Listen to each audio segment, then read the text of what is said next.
Delaware Public Media in collaboration with the University of Delaware's Center for Political Communication. I'm Delaware Public Media News Director Tom Byrne.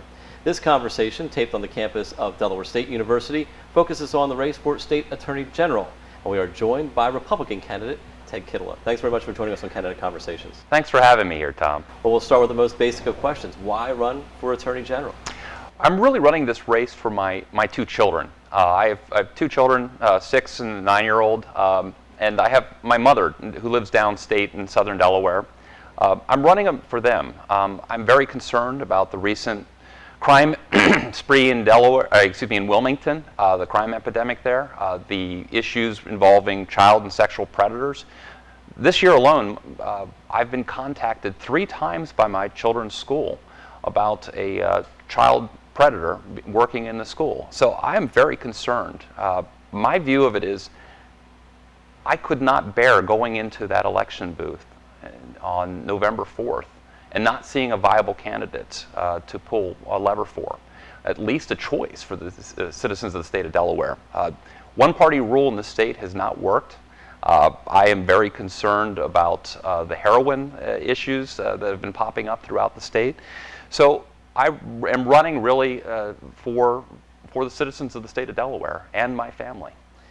In your background, your experience, what do you feel like separates you from the other candidates running for AG? Well, I'm a practicing lawyer, and I'm a courtroom lawyer. At least I know one of the candidates that's running is not even a lawyer, so I have some concerns about that. The other person that I'm running against is a career politician. Now, I don't fault him for that.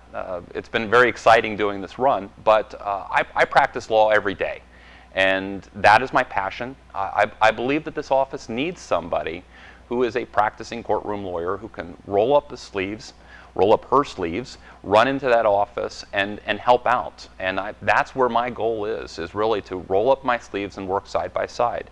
This office cannot be used as a waiting room for the governor's mansion. As far as it goes, we need to have somebody that really is interested in fighting crime as well. And that is one of my goals, is to get out there and focus on the crime epidemic that's plaguing the city of Wilmington. You mentioned you're a practicing lawyer. From your perspective, how important is it for the Attorney General to have prosecutorial experience? Well, I think that would have been ideal if any one of the 3 of us had prosecutorial experience. That said, I have had experience actually defending clients in cases involving criminal allegations. So I have been involved. One of my very first jobs actually was interning in the public defender's office. So I have spent time with prisoners in lockup, talking them through plea bargains and that sort of thing. My view of it is that with every client that I take on, I have to learn their business. And that's going to be the same thing with taking on this job as being the head of the largest law firm in the state of Delaware, which is the AG's office. So it would have been ideal, but in this case, I fully believe that I'm able to handle this, and I'm excited about the opportunity. So I've been treating this like I would treat any other matter involving representation of a client. You learn what you need to do, you listen to the client's needs, and then you put it into action. You mentioned the city of Wilmington and the crime there. Obviously, the level of violent crime there has been under a great scrutiny for some time now. If elected, how do you see yourself as Attorney General addressing the issue of reducing violent crime in Wilmington and elsewhere in the state? Really, I think there needs to be a partnership that really is with the city. I see the city standing alone in a lot of respects. I think that there does need to be some more involvement. I've heard some talk among city residents about a homicide unit. The reason why the city has not put that in place is because of the fact of a lack of funding. I have some big concerns regarding whether or not people are concerned to raise these issues, stand up to the administration and demand these changes. Our police need support also out there. I've been talking with various police chiefs in all 3 of the counties, from Sussex, Kent, and Newcastle, and they're all on the same page. They want to see gun crimes actually prosecuted. They do not want plea bargains when there is a crime involving a gun. So my view of it is that would send a clear signal to those who are being charged that I'm serious about battling crime. We also believe that, as far as it goes, that the heroin situation is out of control. My view of it is to really focus on tackling the source of this. We also believe that sending some of these kingpins off to the federal system might help. If we can get people away from Gander Hill and maybe over to some of the bigger prisons out of state, maybe some of the bigger federal prisons, I think that'll help to disrupt the network. So we have all these thoughts and minds on how to tackle this problem. How about plans to improve the state's ability to protect the most vulnerable populations, children and the elderly? Where do you see the AG's role there? Ever vigilant. The AG needs to be ever vigilant in all these areas. We really need to focus on making sure that the child predators are taken off the street. I will show no quarter to these individuals. We have some strong laws on the books. We need to keep focusing on it. I give credit to Bo for calling the state's attention to these problems. As far as it goes, we need to keep on it, because in my own life, as I mentioned before, right, we're still seeing it as a problem. My mother lives downstate. She's 73 years old, and that's always a concern to me, that there is, somebody that's got some ill intention. So we need to send a strong signal that we are going to keep focusing on this. My view of it is that is probably one of the paramount objectives of this office. Also, cybercrime has become a bigger and bigger issue.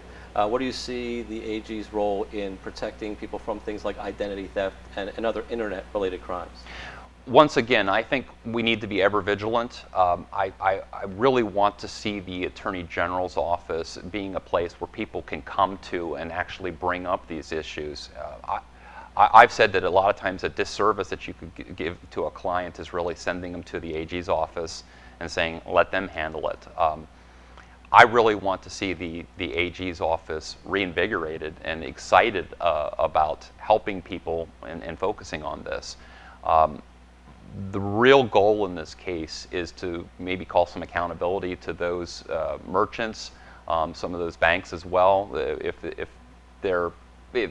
cyber crimes are coming through because of leaked numbers, I recently, I actually had my credit cards canceled yesterday because of somebody stole the credit card numbers. So this is highly distracting. It takes a lot of time out of your schedule. So my concern here is really, I'm focusing on violent crime, but this is part and parcel of the Attorney General's office. So absolutely, we're going to stay ever vigilant on that as well.